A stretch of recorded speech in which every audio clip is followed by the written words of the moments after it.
Hi! Good morning.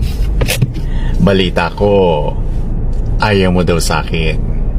Okay lang yan. Walang problema kay Kuya Bench yan. Ang importante, nagpakatotoo ka. Na-appreciate kita dyan, kaibigan. Alam mo, wala tayong dapat pag-usapan.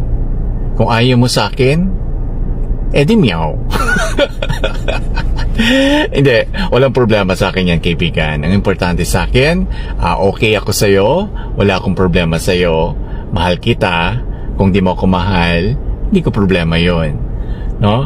Kung di mo ako gusto, lumayo ka sa akin.